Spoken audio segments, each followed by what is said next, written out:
Hello friends, welcome to my YouTube channel. I hope you all are like my videos. If you are new to my channel, please subscribe so that you will get all notifications of my upcoming videos. हमने अपने पिछले topic में एक वो निकाला था relation, एक angle of scattering photon और रिकॉइलिंग इलेक्ट्रॉन के बीच में, जिसका हमारा रिजल्ट आया था tan phi is equal to cot theta by 2 upon में 1 प्लस अल्फ़ा.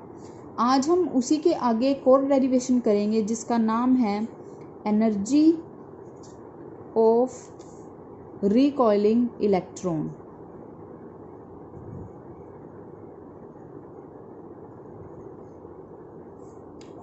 इसमें आपने पढ़ा होगा कि कॉम्पटन इफेक्ट में हमने एक काइनेटिक एनर्जी जो है इलेक्ट्रॉन की, रिकॉइलिंग इलेक्ट्रॉन की, वो किसके इक्वल होती है? Decrease in the energy of photon. आप ये लाइन इसमें लिख सकते हो, इन कॉम्पटन इफेक्ट, इन कॉम्पटन स्कैटरिंग. जब हमने कॉम्पटन की स्कैटरिंग की, कॉम्पटन इफेक्ट हमने किया, तो उसमें हमने क्या देखा था कि जो काइनेटिक एनर्जी है,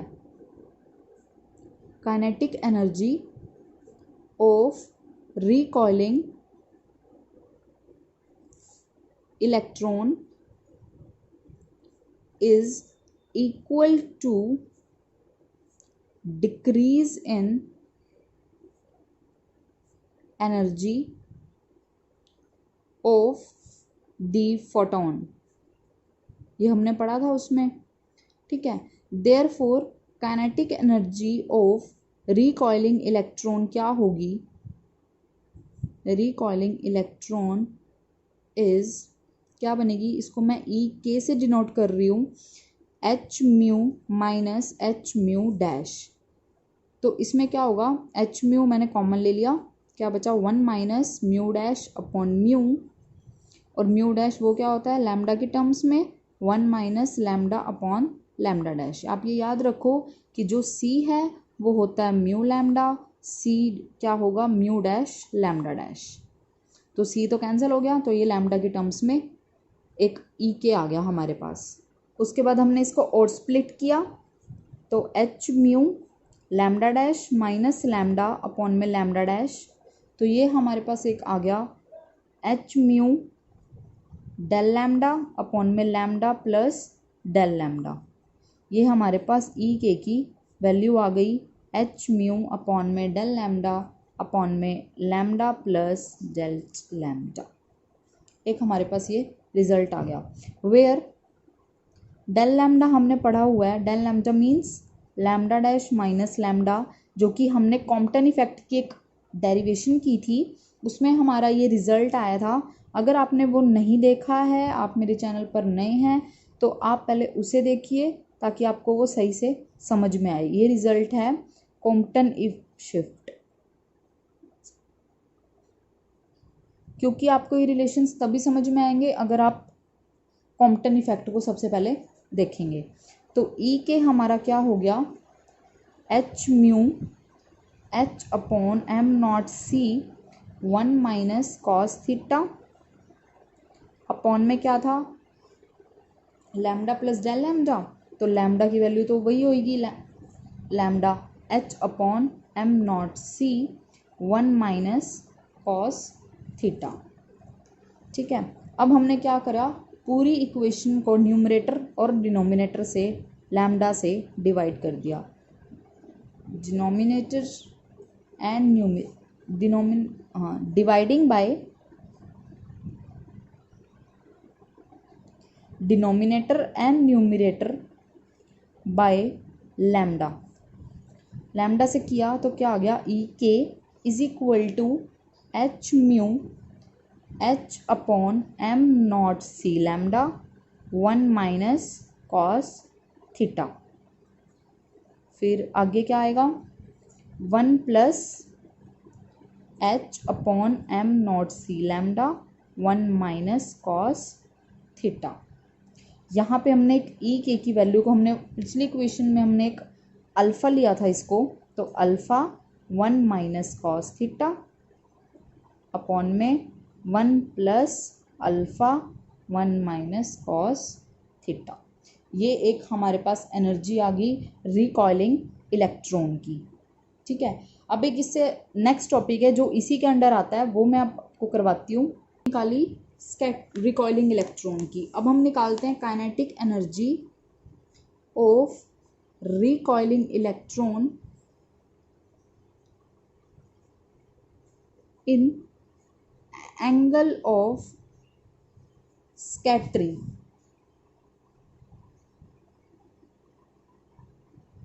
ऑफ फोटोन। अब हम ये निकालते हैं, ठीक है। इसमें क्या होगा, हमने ई के तो हमें निकाला ही था, ई के इज इक्वल टू क्या आया था वो हमारा H mu 1 minus cos theta upon में 1 plus alpha 1 minus cos theta, ये आया था। अब हम यहाँ पे इनके कुछ फॉर्मूले पुट करेंगे। Trigonometric H mu 2 sine square theta by 2 upon में 1 plus alpha 2 sine square theta by 2। ये हमने इसकी वैल्यूज पुट कर दी। यहाँ पे हमने क्या लिया, इसको 2 अल्फा अपॉन में 1 प्लस 2 साइन स्क्वायर थीटा क्या बन गया, कोसिकेंट स्क्वायर थीटा। तो cosecant square theta by 2 plus में 2 अल्फा एज इट इज। यानी कि मैंने क्या किया, मैंने 1 प्लस साइन स्क्वायर थीटा को तो ले लिया कॉस स्क्वायर थीटा और ये 2 अल्फा एज इट इज, ठीक है। ये तो हमारे पास आई थी ई के की वैल्यू। ई के में फिर हमने एक और चीज़ की, यहाँ पे हमने इसको H mu into 2 alpha upon में 1 प्लस कोट के टर्म्स में ले आए, coat square theta by 2 plus 2 alpha, ठीक है। ये हमारे पास ई के आ गया।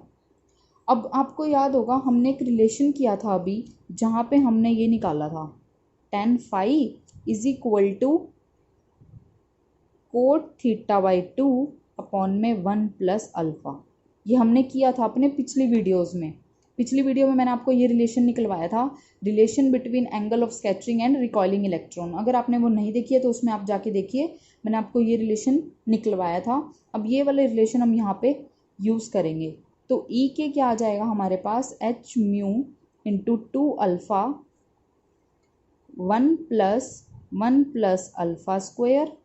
मैं यहाँ पे पता क्या कर रही हूँ, यहाँ पे मैं इसको इधर ले गई तो ये हमारे पास कॉट थीटा की वैल्यू आ जाएगी। तो कॉट थीटा की वैल्यू क्या आएगी, 1 plus alpha into tan phi, ठीक है।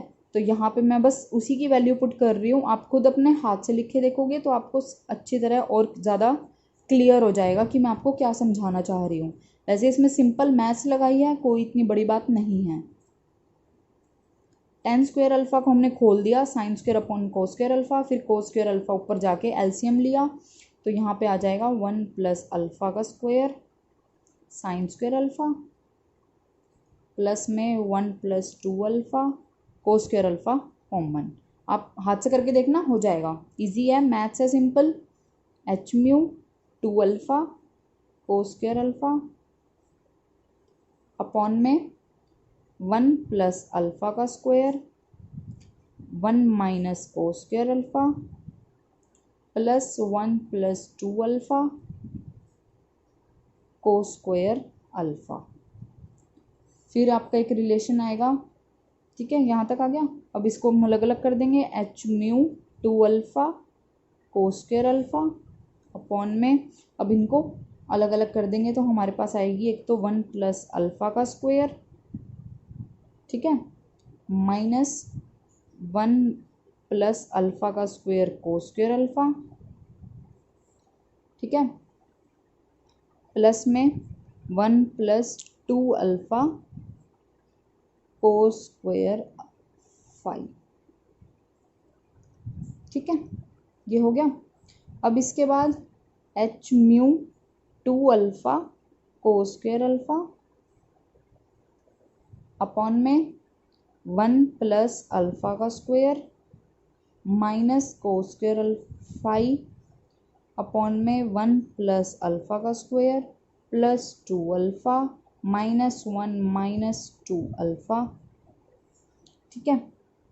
आपके पास एंड में ये रिलेशन आ गया, h mu into 2 alpha into cos square alpha upon में 1 प्लस अल्फ़ा का square minus alpha square cos square alpha, cos square five है, सॉरी यहाँ पे 5।